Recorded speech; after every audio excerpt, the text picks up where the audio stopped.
O doutor Renato tem compromisso. Como secretário executivo do Ministério da Cultura às 11, então vai sair 5 para as 11. Então vai sair, não vai dar. Peço desculpa aos colegas. Vou passar a palavra à doutora Andréia Schneider, presidente do Movimento Paz Novo Hamburgo. Bom dia, então, a senadora Regina, ao senador Donizete. Ao cumprimentá-los, estendo os cumprimentos aos demais componentes da mesa, senhoras e senhores aqui presentes. Eu represento, então, o Movimento Paz Novo Hamburgo, um movimento composto por 42 entidades civis, dos mais variados segmentos da sociedade, entre eles a Universidade Fevale. E nós vivemos num contexto de uma cidade do Rio Grande do Sul, com uma média de 36 assassinatos a cada 100 mil habitantes, num estado onde o presídio central é um dos piores, né? E numa cidade onde existe um presídio semiaberto, onde o controle é das facções criminosas, né? Então, nós vivemos numa cidade onde que nós tínhamos que nos deparar com fugas, numa média de 35 fugas mês, daqueles que pulam o muro, fugas aquelas que eles saíam para trabalhar com autorização judicial e não retornavam ao sistema.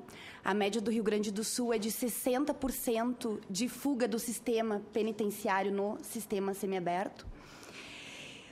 Uma média de 60% dos crimes da cidade de Novo Hamburgo cometidos por detentos do regime semiaberto.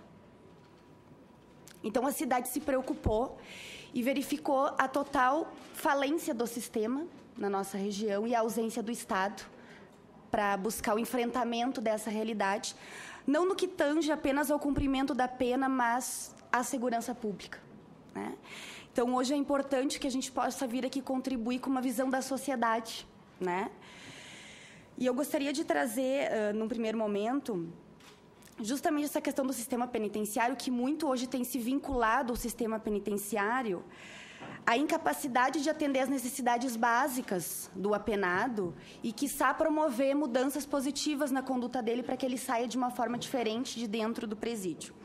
Mas é importante que a gente volte um pouquinho e retome o porquê que esse sistema penitenciário ele existe, né? Ele não foi formado sem um objetivo. O homem ele é um ser que vive em sociedade e para o seu relacionamento, para as suas relações, foram estipuladas normas, né, de conduta. E o sistema, o Brasil, e assim como outros países, buscou, através da pena, punir e retirar da sociedade, e talvez outras alternativas também, fazer com que aquele sujeito que descumpriu aquela norma, ele tenha uma consequência. A pena, então, ela vem do latim, ela pode ser considerada como poena, como punição, ou como pondus, um peso naquela balança da justiça, para equilibrar novamente a situação. Mas a nossa pena ela é fixada em 3 pilares, e às vezes a gente esquece alguns deles, né? O primeiro pilar é a punição, é a retribuição para aquela ação que o sujeito cometeu. A segunda é evitar a repetição, né, desse desvio de conduta. E a terceira, sim, é a reeducação, buscar através da pena essa reeducação mais conhecida como ressocialização. E eu trago aqui o artigo 3º do Decreto 6049/2007, que regula o sistema penitenciário federal, e ele diz que o objetivo dos estabelecimentos penais é de promover a execução administrativa das medidas restritas de liberdade dos presos, cuja inclusão se justifique no interesse da segurança pública ou do interesse do próprio preso. Esse artigo reforça que o primeiro objetivo é manter ou retornar a segurança pública. E daí nós encontramos um primeiro aspecto, porque o sistema hoje ele não garante a segurança pública nem dos que estão do lado de fora e nem dos que estão do lado de dentro do sistema. Do lado da pena, nós verificamos um cumprimento da pena num período muito curto. Hoje, o apenado fica, no máximo, no regime fechado, 1/6, para crimes hediondos, 2/5. Após esse período, ele já volta às ruas por um regime semiaberto, que foi proposto no início para ser dentro de colônias penais agrícolas, onde lá dentro ele cumpriria, então, o trabalho, teria uma semi-liberdade dentro desses estabelecimentos. Como não há, praticamente no país, estabelecimentos como esse, hoje os apenados do semiaberto cumprem pena igual aos do aberto. Ou seja, eles saem para trabalhar e retornam somente à noite. Então, o semiaberto, ele apresenta todos esses problemas que eu citei anteriormente, de fugas, de crimes realizados em período que eles deviam estar trabalhando, pela falta de fiscalização também é um dos problemas, mas o principal que a gente enfrenta é o domínio que as facções criminosas têm dos detentos, seja aqueles que entram pelo regime fechado, seja aqueles que ingressam diretamente no regime semiaberto, porque o semiaberto passou a ser um braço externo das facções criminosas que estão no fechado. E nesse apanhado, a gente pode tirar duas conclusões. Essa sensação, né, de impunidade, de um lado da sociedade, que não vê essa medida como uma medida que impede que o apenado cometa novos crimes, e, de outro, uma sensação de impunidade para o próprio preso, que se vê como um sujeito livre a partir do momento que ele vai para esse regime. Relatos de diretores de presídios nos passam que, quando o preso vai para o semiaberto ou para aberto, ele já não se considera mais um ser em encarceramento, porque ele já está mais do lado de fora do que de dentro. E aí, então, tem um desafio que é discutir a questão do cumprimento da pena, né?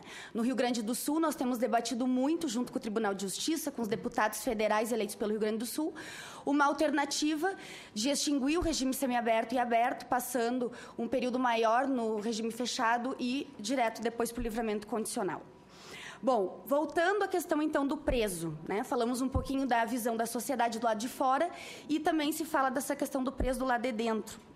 E aí a gente coloca o preso num ambiente com ausência total do Estado, que, ao invés daquele que deveria reeducar e dar as condições mínimas, né, ele não faz o que deveria fazer e faz o que não deveria fazer, que é jogar o preso aos cuidados de líderes de facções criminosas. Essa é a nossa realidade do país, infelizmente, onde o preso ele precisa escolher quem será o seu cuidador dentro de um presídio fechado ou dentro de um presídio semiaberto, porque o Estado não tem condições de garantir a segurança dessa pessoa dentro da penitenciária.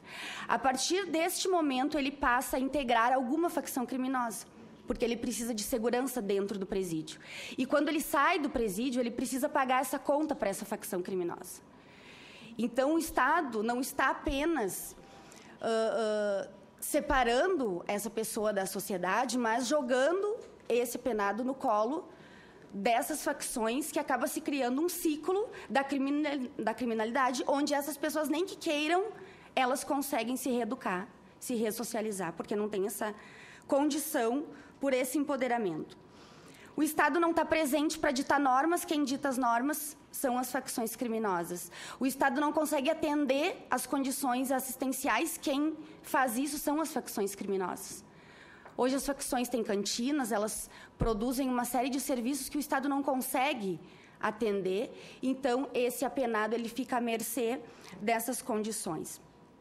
E essa ausência do Estado, ela se justifica, e a gente nota, não só pela questão da falta de investimento, que muitos estados, né, justificam isso, para não investir no sistema penitenciário, mas muito mais numa questão cultural, não só da sociedade, mas vinda do próprio Estado. Quando o Estado ele não investe no sistema penitenciário, ele não investe na ressocialização, ele não investe em estruturas capazes de garantir tudo aquilo que a pena prevê nos seus requisitos anteriores, ele está dizendo que isso não é importante. A sociedade tem essa leitura. Por isso que a gente encontra muitas pessoas da sociedade que consideram presos lixo, que os presos têm que estar mortos, que os presos têm que estar bem longe da minha casa, porque é o Estado que passa essa mensagem de que o sistema penitenciário não é importante. Então, o primeiro aspecto que nós temos que considerar dentro dessa situação é que o Estado precisa se reeducar e entender que esse sistema penitenciário e o sistema que acaba inserindo diretamente os indicadores da segurança pública são importantes, sim, e precisam ser analisados em dois momentos. Na prevenção, para evitar que essas pessoas elas tenham o desvio de conduta e caiam no cárcere, e aí a gente pode falar de diversas políticas, e daquele momento que ele está dentro do cárcere, né, onde o Estado precisa urgentemente retomar o controle do sistema penitenciário no país. Dentro desse aspecto, nós temos o Decreto 6877 de 2009, que prevê a inclusão de líderes de facções dos estados em estabelecimentos federais, para serem atendidos pelo regime disciplinar diferenciado, onde se retira essa pessoa do seu local, onde ele tem a influência, o poder, e ele é levado, então, para a penitenciária federal, onde lá ele tem todos esses cuidados de uma forma diferenciada que o Dr. Renato antes nos passou, inclusive com taxas zeros de corrupção, de celulares, onde a gente percebe que no presídio isso, quem não tem é que está na anormalidade, né? Os presídios hoje, seja por conta desse empoderamento das facções ou pela própria corrupção, hoje eles têm mais liberdade dentro dos presídios, com celulares, prostitutas, drogas, armas, do que muitas pessoas de bem, famílias que hoje vivem trancadas em suas casas. Então, a gente traz aqui algumas sugestões, entre elas uma legislação que pode ser abordada, que é fazer com que as cidades, os municípios, eles se obriguem a ter estabelecimentos prisionais com um número mínimo de habitantes, 80 mil habitantes, 100 mil habitantes. Hoje, em Novo Hamburgo, nós temos 240 mil habitantes, com um presídio com capacidade no dobro da sua capacidade, sendo que somente 25% são de Novo Hamburgo. E os outros municípios que têm lá seus apenados, eles não contribuem nem financeiramente para a manutenção, nem com projetos para dentro do estabelecimento, e sequer tendo um acompanhamento desta pessoa para depois ele retornar para a sua cidade. Então, é importante que o Estado ele mostre que o sistema é importante, que ele invista nesse sistema e que ele comece a dialogar com os municípios, para que os municípios compreendam que o município ele não é só responsável por aquelas pessoas que trazem bônus para dentro da sua cidade, aqueles que geram lucro, aqueles que contribuem financeiramente com a administração. Mas o município também é responsável por aqueles seres que trazem o ônus também para o município. E é importante que o governo federal dialogue, então, com o governo do Estado e com os municípios. Parcerias público e privadas. Hoje a gente verifica que somente para o sistema público, as cadeias estão superlotadas, sem estruturas, enfim, então seria mais uma oportunidade que a gente lança também para se iniciar um debate. A outra situação é realmente essa maior atenção com presos provisórios, que a gente verifica que realmente tem tomado um número do cárcere elevado e que se poderia pensar em algumas alternativas para diminuir este número, mas não deixar de encarcerar aqueles condenados com penas que necessitam, né, de serem retirados da sociedade e de serem evitados que cometam novos crimes. Então, eu gostaria de terminar minha fala dizendo que a sociedade espera um retorno. Hoje, o país, ele é um dos países mais violentos do mundo. 11% dos assassinatos do mundo são do Brasil. A cada 100 assassinatos que acontecem no mundo, 13 são no Brasil. E essa violência que antes ela era isolada em vilas, em vilarejos, em bairros, hoje ela já chegou a todas as pessoas. Hoje ninguém mais, independente de classe, de idade, enfim, consegue fugir da violência. E é sobre esse enfoque que nós não podemos esquecer de tratar o sistema penitenciário. Não criando medidas apenas para resolver um problema de superlotação de presídio. Porque é mais fácil esvaziar os presídios do que enfrentar um problema de segurança pública. Então, gostaria de deixar essa minha conclusão dizendo que nós compreendemos todas as dificuldades, mas a sociedade, ela não apenas, e eu falo como sociedade do Rio Grande do Sul, mas já influenciando outras sociedades do país afora, a sociedade já compreendeu que ela precisa estar junto nesse processo. né? A sociedade está começando a compreender que ela precisa fazer a sua parte. E foi isso que nós fizemos lá em Novo Hamburgo. O Movimento Paz Novo Hamburgo instalou, junto com a Câmara de Vereadores e a Prefeitura, um sistema de vídeo monitoramento no presídio. O que era antes 18 meses, nós tínhamos 644 fugas pelo muro. Hoje nós tivemos, em 80 dias, apenas 2 de presos que foram recapturados, resgatados por outros presos da PASC. Tirotearam com a Brigada Militar em 5 viaturas, fizeram uma revenda de refém. Então, foi nessas circunstâncias que esses 2 conseguiram fugir. Hoje, o Paz Novo Hamburgo conseguiu dialogar com a Brigada Militar, a Polícia Civil, a SUSEP, com a Guarda Municipal, e essas entidades, em conjunto, estão fazendo a fiscalização do trabalho externo.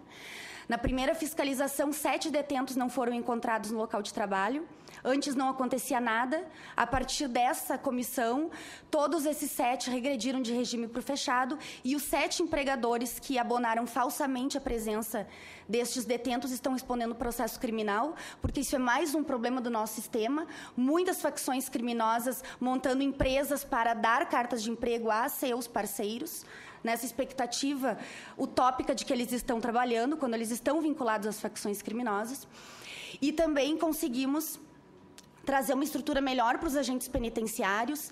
Agora estamos providenciando uma construção de alojamento para os agentes penitenciários, que eles vêm dos concursos e não têm aonde morar, não têm mecanismos para se estruturar na cidade.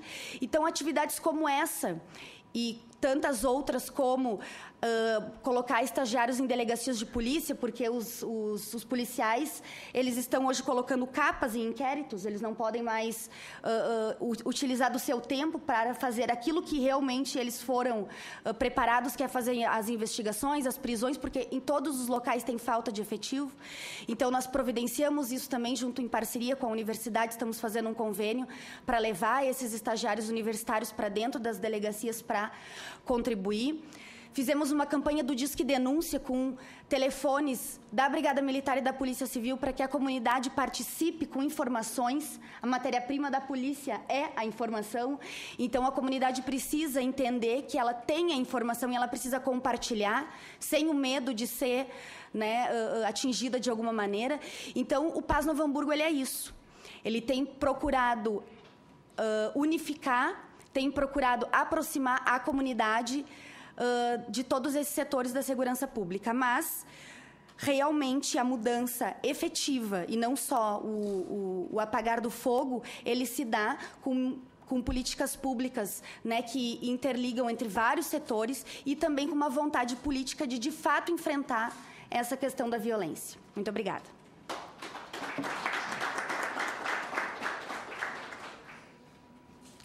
Obrigada, doutora Andréia. Agora nós vamos encerrar esta mesa com o Antônio Pereira Duarte. Doutor Antônio Pereira Duarte, Conselho Nacional do Ministério Público. Meu cordial bom dia a todos. Eu queria saudar nas pessoas destacadas, os senadores. Ai, fica melhor, né, senador? Muito obrigado. Deixa eu levar minha aguinha também.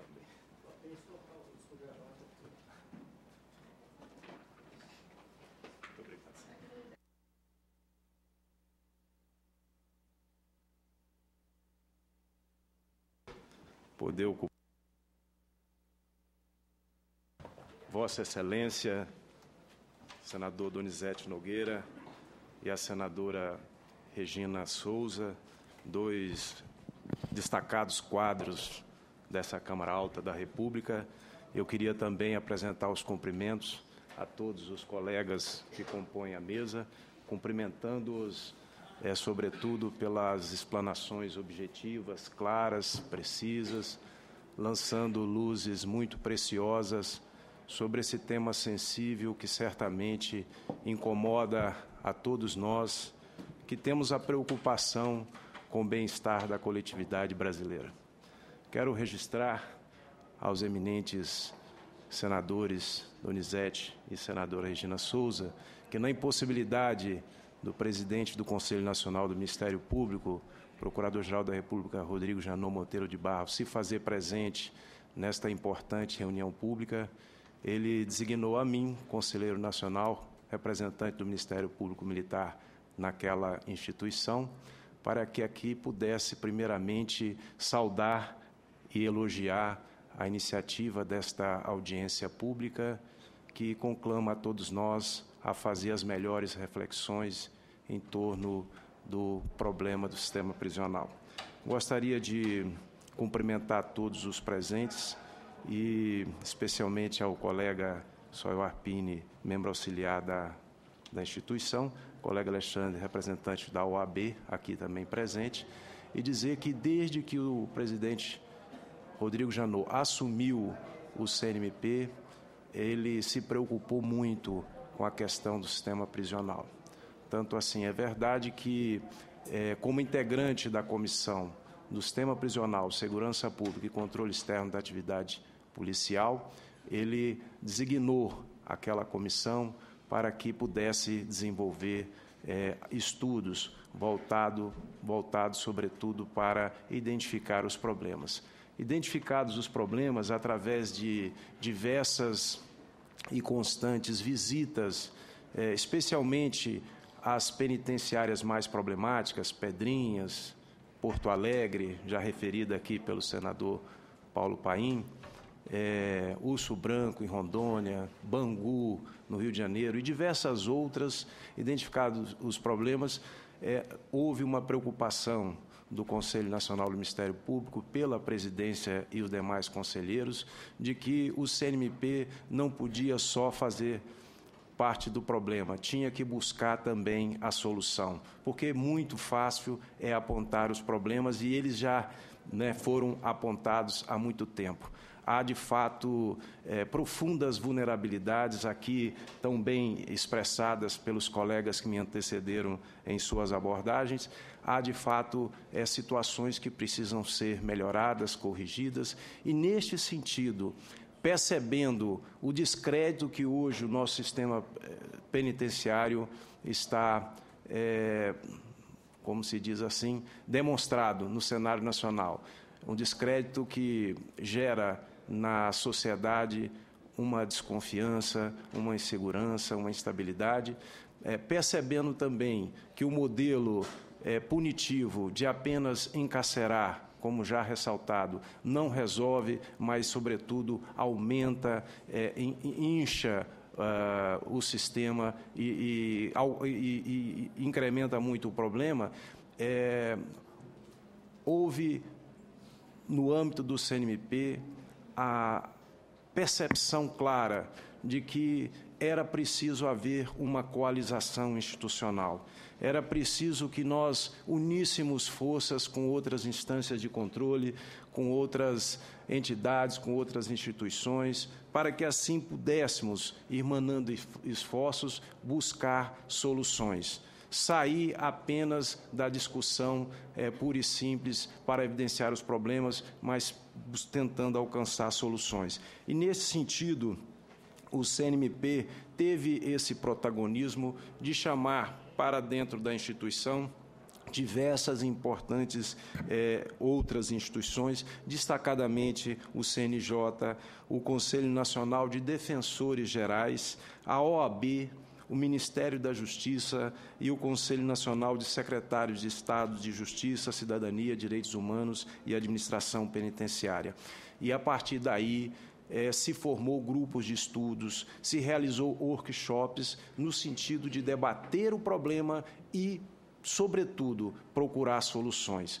Em vista disso e após exaustivos debates esses que se iniciaram em 29 de janeiro de 2014, nós chegamos, portanto, à criação de uma cartilha chamada Programa Segurança Sem Violência. Esse programa Segurança Sem Violência, ele parte de algumas diretrizes básicas para que, a partir dessas diretrizes básicas, pudéssemos fixar soluções de curto, médio e longo prazos para o sistema prisional. Eu gostaria de ler rapidamente aqui da cartilha essas 8 diretrizes, que, quero crer, vai ao encontro, inclusive, de tudo aquilo que foi tão bem exposto aqui pelos colegas antecessores. Primeiramente, a assistência jurídica aos réus provisórios ou definitivos, mais agilização da tramitação dos processos penais com réus presos, provisórios ou definitivos. A segunda diretriz, mecanismos de reintegração social das pessoas privadas de liberdade e egressos, mais mobilização da sociedade civil na ressocialização dos presos. Terceira diretriz, aprimoramento da gestão pública do sistema prisional, bem como o treinamento dos agentes penitenciários. Quarta diretriz, construção e melhoria das condições carcerárias. Quinta, incentivos fiscais ou compensações aos entes federados, onde será localizado o estabelecimento penal. Sexta, implementação de medidas alternativas à privação de liberdade. Sétima, alterações legislativas. E oitava, criação da Estratégia Nacional do Sistema Humanizado de Execução Penal, ENASEP. Dentro dessa perspectiva, os parâmetros de tempo seriam o seguinte: curto prazo, 0 a 6 meses, médio prazo, 6 meses a 1 ano e meio e longo prazo, acima de 1 ano e meio. Essas de longo prazo, elas normalmente são relacionadas à construção, né, de penitenciárias que possam gerar acomodações mais condignas para aqueles que, eventualmente, tenham que ali reparar o mal causado à sociedade com a prática delituosa. Mas há um sem número de iniciativas de curto prazo, que nós vamos destacar rapidamente algumas aqui, só para que todos possam dimensionar a importância desse programa Segurança Sem Violência. Podemos, primeiramente, fazer referência à realização de mutirão carcerário conjunto para a verificação da situação processual de presos provisórios, presos definitivos, presos pessoas em medidas de segurança ou em situação de vulnerabilidade, porque com essas medidas já há certamente respostas muito importantes, sobretudo para ajustar situações que estejam ali irregulares, de presos que já até cumpriram pena, de presos que podem deixar o sistema carcerário por alguma iniciativa. E, portanto, unindo forças com judiciário, com defensoria pública, penso eu que certamente isso tende a avançar como medidas de curto prazo. Além do que se pretende, como meta prioritária, instalar nos 12 estados que já opera o Infopem e estabelecer a interoperabilidade com os demais, implementando mecanismos ágeis e fáceis para permitir o acesso da pessoa presa à justiça, que é algo que, senhores senadores, foi muito destacado nas visitas que nós fizemos. Obviamente que nessas visitas também ouvimos os custodiados, os reclusos, e grande parte se queixa exatamente da ausência das instituições no sentido de dar uma resposta pronta. Além dessas medidas, também há incentivo, como medida de curto prazo, ao programa Começar de Novo e Núcleo de Amparo e Apoio aos Sentenciados e Egressos.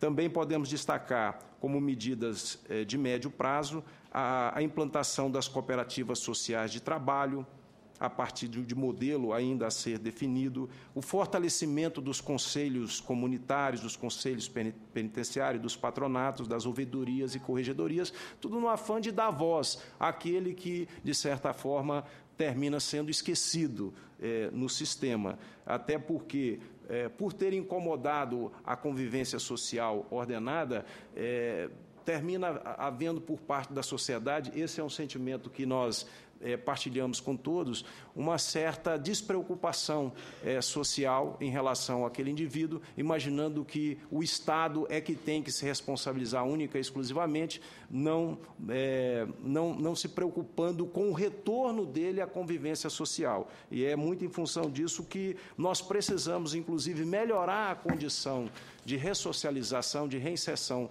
daquele recluso, para que ele possa voltar melhorado, voltar muito mais capacitado. Em função disso é que também, como medida de curto prazo, nós propusemos, através desse programa, eu digo nós, o CNMP, ampliar o acesso à capacitação profissional por meio do Pronatec, e, com isso, ter o apoio do DEPEN, aqui já representado pelo Dr. Renato, que tratou de diversas questões importantes. Além disso, criação de programa de tratamento de drogadição, né, com política de redução de danos para usuários de droga e álcool, fomenta a construção e ampliação de galpões de trabalho.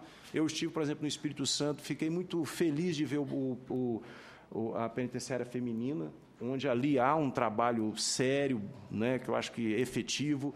Eu venho de um estado, que é Minas Gerais, onde as APACs têm feito uma parceria importante com o Estado, têm ajudado a recuperar presos. Então, todas essas boas iniciativas têm que ser extremamente incentivadas. Eu queria, até porque o tempo é bastante escasso, destacar também que não apenas nesse sentido de propor medidas variadas de curto, médio e longo prazo, mas também nós temos dialogado com o Congresso Nacional. E essa casa aqui tem sido parceira constante e permanente do Conselho Nacional do Ministério Público, nos ouvindo, chamando-nos para debater, e, nesse sentido, todas essas medidas, aliás, terminam desaguando neste cenário, onde aqui, de fato, são produzidas as normas, são provocadas as iniciativas de reflexão crítica, e, nesse sentido, nós também chamamos a atenção para o próprio projeto de lei que está sendo proposto pelo presidente do Supremo Tribunal Federal, o ministro Ricardo Lewandowski, que também uniu esforço com o CNMP nessa iniciativa, para que se possa alterar o artigo 310 do CPP, prevendo que o juiz, ao se deparar com um auto de prisão em flagrante ou com um pedido de prisão preventiva, deverá, primeiramente, fundamentar o porquê de não aplicar ao caso as medidas cautelares previstas no artigo 319, como o uso de tornozeleira eletrônica, a prisão domiciliar, a suspensão de direitos ou a restrição de locomoção, dentre outros. Na verdade, aqui nós já temos a iniciativa do senador, né, a festejada iniciativa do senador Antônio Carlos Valadares, em torno da audiência de custódia, que também já foi referida pelo nosso secretário de Segurança lá em Goiás, que, de fato, demonstra que está se avançando. O importante é ver que, nesse cenário praticamente dantesco, né, nesse desenho que nos causa aflição permanente, as instâncias de controle não estão se isolando. As instâncias de controle estão vendo que precisam, à semelhança do que nos recomenda Carlos Drummond de Andrade, dar as mãos para caminhar juntos e, assim, nós podermos perspectivar cenários muito mais promissores, no sentido de nós tentarmos reparar o problema que não é só um problema brasileiro, é um problema mundial, onde você vai realmente colocar os seres humanos que tenham praticado, nesse percurso de suas falibilidades, uma prática delituosa e que precisam, por isso mesmo, responder, né, pelas práticas ilícitas, mas nem por isso devem ser abandonadas à própria sorte, até porque eles voltarão a conviver com a sociedade. E nós precisamos, nesse sentido, tentar apoiá-los, tentar não tutelá-los, sobretudo, porque são seres humanos que fizeram as suas escolhas, têm competência para poder, com seu livre-arbítrio, identificar quais os caminhos que deverão tomar, mas o Estado tem que atuar nesse sentido, até para que depois não se evidencie aquele instituto que hoje tem sido defendido por muitos penalistas, que é o princípio da co-culpabilidade, ou seja, o Estado se corresponsabilizando por aquela prática delituosa de uma maneira porque relegou o indivíduo a uma marginalidade. Então, é preciso que o Estado tenha consciência do apoio, e aqui nós vimos diversas manifestações sobre medidas inclusivas, e, nesse sentido, felizmente, eu estou realmente com uma sensação muito de satisfação, senhores senadores e demais presentes, de que o CNMP, felizmente, tem tido essa preocupação de discutir com os movimentos sociais, discutir a questão da inclusão social, das reservas de vagas nos concursos públicos, da questão das drogas, da questão dos movimentos relacionados à proteção indígena, à população negra, enfim, à inclusão de gênero. Todos esses temas que são fundamentais devem estar sendo discutidos, devem ser pautas constantes de todas as instituições que se preocupam com a melhoria do Brasil. E, nesse sentido, eu queria até dizer que, no último dia 10 de junho, em relação ao sistema prisional, nós conseguimos implementar uma das medidas da ENASEP, que é justamente o sistema que visa humanizar a execução penal, e lançamos aqui a identidade cidadã no sistema prisional. O que objetiva esse passo dado por essa Estratégia Nacional de Sistema Humanizado da Segurança Pública? Visa, sobretudo, fornecer a documentação civil básica àquele egresso do sistema prisional. A população carcerária, ela já perde o seu status libertatis, o que é algo inimaginável, impensável para todos nós, seres humanos, que não nascemos para ficar presos, não é? Obviamente. Mas, se esta é a opção, é o modelo que o Estado criou para separar a população dos seres humanos que, infelizmente, nos percursos das suas vidas praticam os delitos, nós temos que tentar resgatá-los de forma condigna e, portanto, eles têm que sair com documentação para poder se reinserir no mercado de trabalho, para ter as oportunidades da forma mais clara possível. E é nesse sentido que nós estamos tentando avançar nas discussões, conversar com todas as instâncias, com a OAB, com o Ministério da Justiça, com os secretários de Segurança Pública, com o Congresso Nacional, para que, assim, unindo esforços, nós possamos guardar em nós um pouco de esperança quanto ao futuro e trazer, talvez, aqui, senhores senadores, numa audiência pública, me permitam apenas trazer um pouquinho, né, da esperança mineira retratada na obra grandiosa de Guimarães Rosa, Grande Sertão Veredas, quando no diálogo de Riobaldo com de Adorim, ele retrata muito claramente: veja, Miri, o mais importante de tudo, o mais belo é isso, o ser humano não está acabado, está em permanente construção.